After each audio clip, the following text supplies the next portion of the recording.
Bukan karena kita rajin ke gereja, bukan karena kita rajin hafalkan ayat, tidak. Sudah ketemu? Saya akan tunjukkan ayatnya. Jangan sebut ayatnya.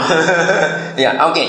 Kapan kita disebut anak-anak Bapa di surga? Lihat ayat 9. Kalau kita membawa damai, maka kita disebut anak-anak Tuhan.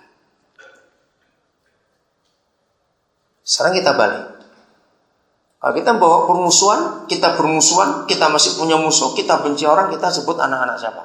Ayo lawan katanya anak Tuhan, anak siapa? Anak setan, gitu aja sudah. Betul? Anak setan. Oh, celaka sekali begitu sebut anak setan. Lihat firman ini, sudah. Disebut anak-anak Bapa di surga, bukan karena kita rajin berdoa, tidak. Kita hafal Alkitab, tidak. Kita melayani, tidak. Karena kita membawa damai. Nanti pulang baca di rumah 1 Yohanes 1. Ya, 1 Yohanes 1. Gak usah saya sebut ayatnya. Satu-satunya ciri atau tanda kapan kita disebut anak-anak Bapa di surga? 1 Yohanes 1 mengatakan, kalau kita beroleh fellowship, persekutuan seorang dengan yang lain, gak ada gap lagi di antara kita, tidak. Kita bisa enak kalau ketemu orang, gak ada perasaan apa-apa sama sekali, tidak. Beres, lega kalau kita ketemu orang. Saya percaya semua kita pasti pernah merasakan, mungkin sampai saat ini masih. Kalau kita ketemu orang, ada kepura-puraan gak enak, karena kita belum beres. Hari ini bereskan total.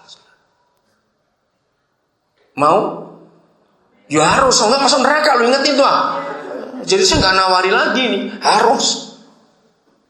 Jangan pernah gini, Tuhan tolong aku Tuhan, supaya aku bisa mengampuni si A itu. Itu doa yang paling tidak didengar oleh Tuhan. Kenapa ya? Karena harus itu, hak kita bukan minta lagi kepada Tuhan. Harus mengampuni, tidak bisa tidak. Karena itu yang Tuhan rindu. Nah, ayat terakhir ini paling takut. Mazmur 73 ayat 1. Kita selesai. Mazmur 73 ayat 1.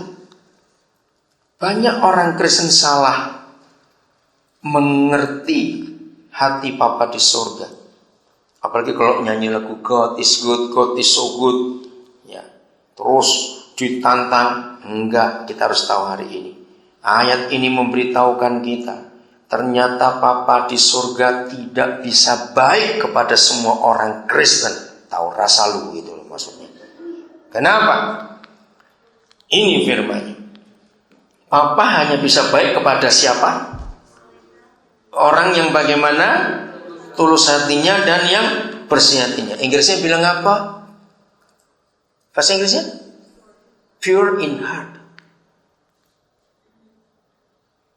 Hari ini gereja harus tahu bahwa Bapa tidak pernah bisa baik kepada semua orang Kristen. Dia hanya baik kepada kita yang murni dan tulus hati. Bisa tahu arti murni dan tulus? Tidak ada flek, tidak ada kepura-puraan, tidak ada sakit hati, tidak ada jengkel. Jengkol boleh, jengkel jangan. Oke. Badannya dikit tuh jengkel, dikit. Nggak ada rasa nggak enak, nggak ada. Siap? Harus, nggak ada pilihan masalahnya. Betapa celakanya kita kalau kita nggak bisa menikmati kebaikan Tuhan. Celaka hidup ini. Mari kita menikmati kebaikan Tuhan. Saya ulangi lagi sedikit.